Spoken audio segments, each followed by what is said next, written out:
kami sa SM. Bali, dalawa lang kami ni nanay na pumunta dito sa SM. Bali nga po, may importante po siyang lalakari. Anong kukunin mo? Birth certificate. Birth certificate.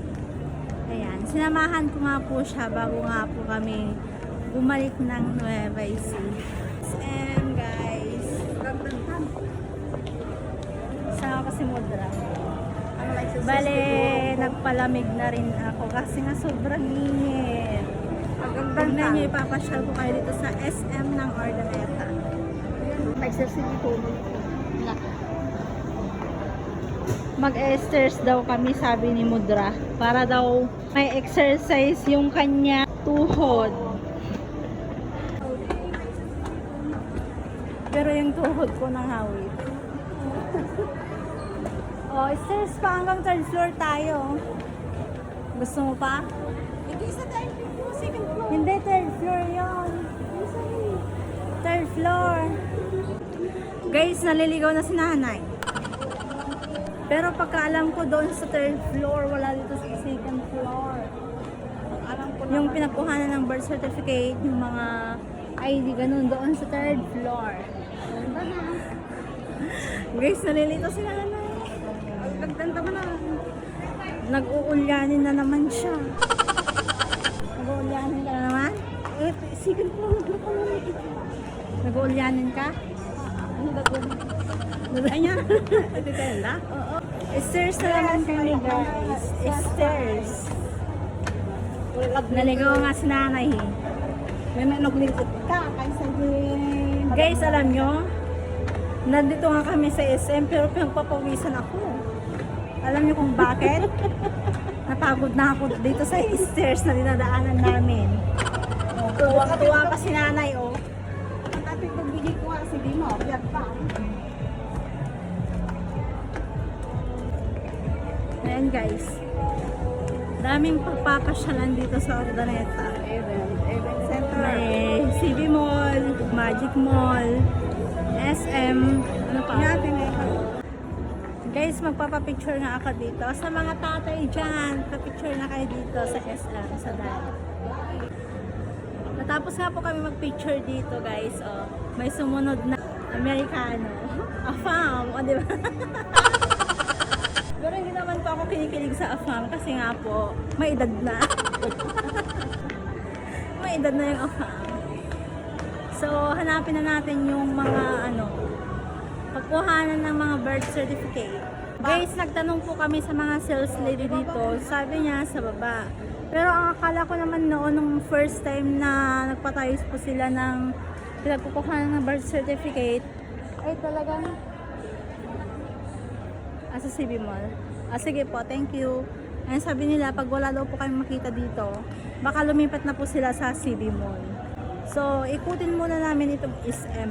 Ay, magkatating hagdan ka naman. Hagdan na naman guys, grabe. Gusto ko na lang doon sa elevator. Ayaw daw niya ng elevator kasi nahihilo. Yun guys, si nanay, naghagdan na naman pababa. Tapos nilugpisak ka nga nagtulig-tulig kayo. Tapos guys, wag na si nanay. Gugulong-gulong siya sa pababa. Naalala ko lang guys, baka madula siya dito sa hagdan kasi nga po, sobrang kinis po ng pagka-tiles nila. Kaya nakakatakot bumaba. Mag-ikot-ikot na naman kami ni nanay dito. Kasama niya si Magda.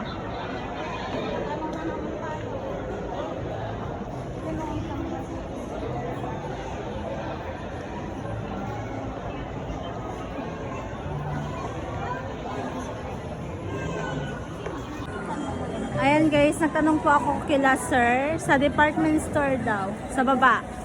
Ay, sa baba? Yes. Sa baba? Dito. Sige po. Thank you.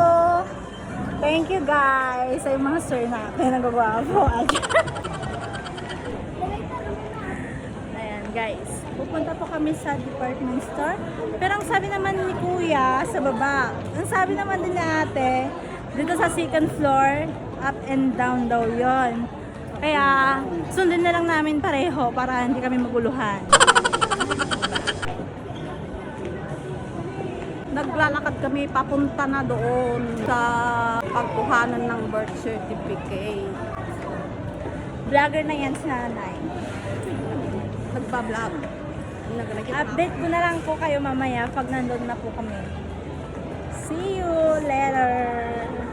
A few moments later. Guys, dito nga po yung SM store na sinasabi nila. So, papasok po kami dito. Yes. Ayan. Bungad pa lang is mga laruan na po ng mga bata ang makikita mo. Super mom. Yeah. Alam niyo guys, pag sinama ko yung anak ko talaga magpapabili yun ng laruan. Kaya hindi ko na nga sinama eh. Magtatanong ulit po tayo. Ate, pwede magtanong? Saan po dito yung pinagkukuhanan ng birth certificate? Sa baba po. Diyan po sa baba.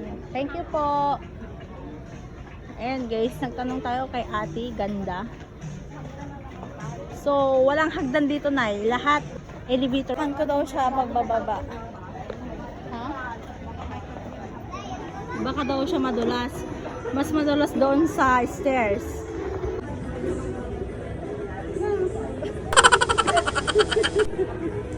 Hindi siya aapak guys pag hindi ako umapak. Natatakot daw sa mudra. Ayan, bumababa po kami.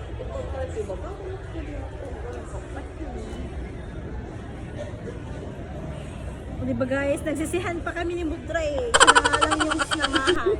Siya pa yung nagre-reklamo, diba? Ang galing talaga ng mga nanay natin ngayon. Reklamador.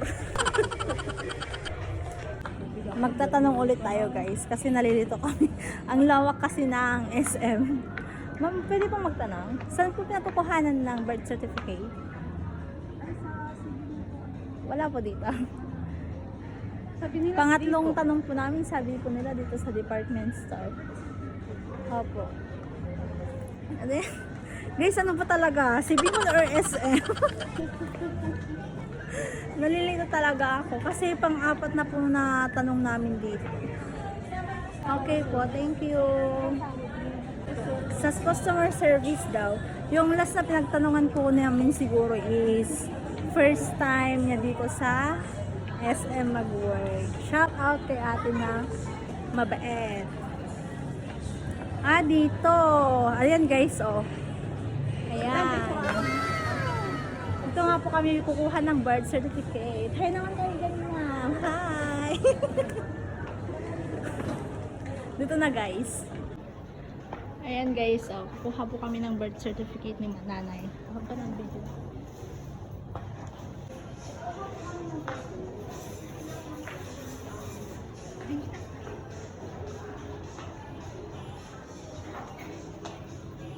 Guys, bali dito po kami fill up. Ito yan guys, birth certificate. So, tutulungan ko si mother mag-fill up ng kanyang birth certificate. Bali sa kapatid ko.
Ayun guys, okay na. Naka-fill up na po kami. So, magbabayad na lang si nanay.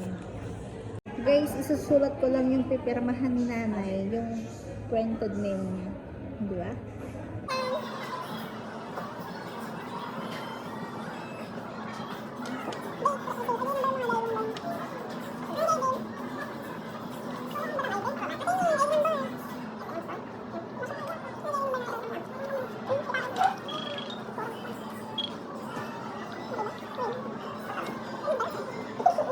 Guys, ang ganda ni nanay, oh.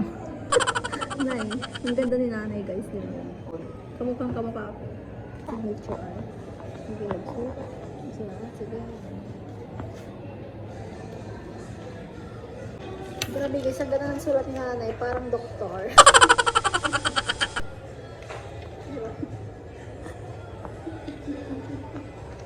Ang ganda ng sulat. Ang ganda yung permanent ni nanay.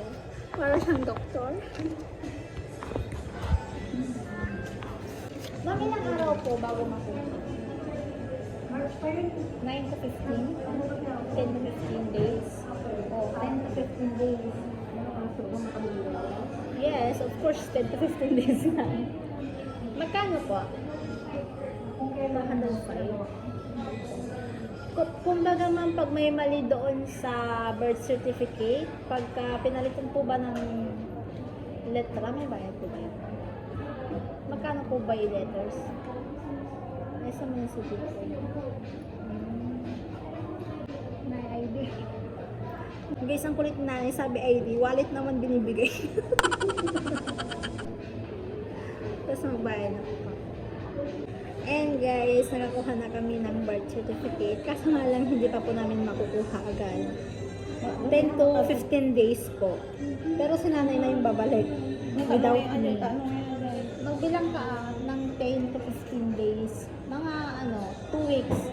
Pag nakakabilang mo na yung 2 weeks, pwede ka nang bumalik ng dito na yun. Laka.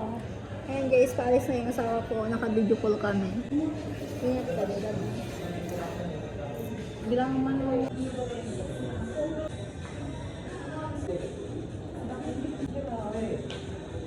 Guys, ayan.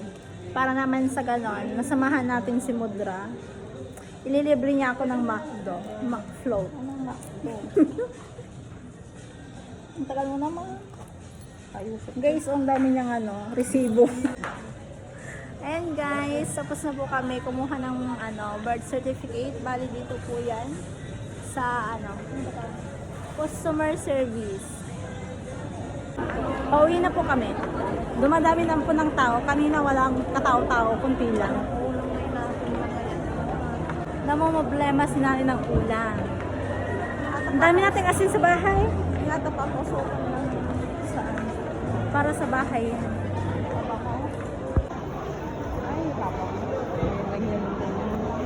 Guys, si nanay, nakita niya po itong mga bread. Kaso nga lang, tingnan yung price. Sa loob talaga nag-SM may Pero itong cinnamon, 99 pesos. My favorite. Mag-iisa na po to? Bago? Kahapon. Kahit mo?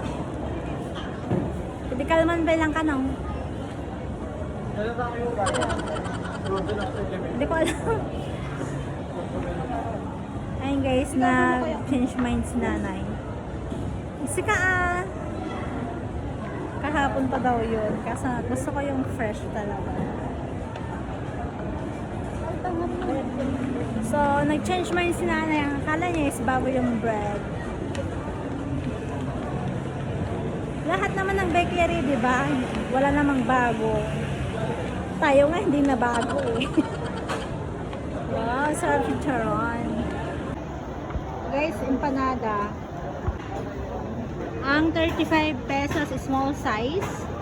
Big size 40 pesos. Gusto mong empanada? Ramanante lang. Kuya, pabili nga pong empanada. Small size. What flavor do you have? Charis. Spicy cheese beef, chili special, tuna special. Ano yung mas masarap? Yung the best talaga? Yung spicy cheese beef. Saka yung king asado ng corn asado. Ano gusto mo? mo? Chicken kasalo? Kasi yung iba may spicy. Chicken. Yung hindi po spicy. Chicken kasado lang po. Ayan po. Chicken or pork? Chicken. Chicken. Ilan ba gusto mo? Isa lang daw. Sige, so. Hindi, isa lang. May 50 pesos ka. Ikaw rin nagbayad. Hindi, babalik ko rin to sa kanya. Hi ka naman kuya sa vlog. Vlog, hi. Thank you. Ayan guys, si nanay nakukonsensya pa. Sabi niya, ayaw na daw niya rin kumain kung hindi ako bibili ng pagkain ko. Ay, ang sarap. Guys, so diba, nagustuhan niya? Masarap ba? Oo, ang sarap. Ang sarap daw. Ang sarap ng rice niya na natin. Bread. Bread. Masarap daw yung Panata kaya. panata gayang kanon. Ayan na guys, hanggang dito na lamang po ang aming video. Thank you for watching everyone. Don't forget to share and like. Don't forget to subscribe my YouTube channel. God bless everyone. See you next time.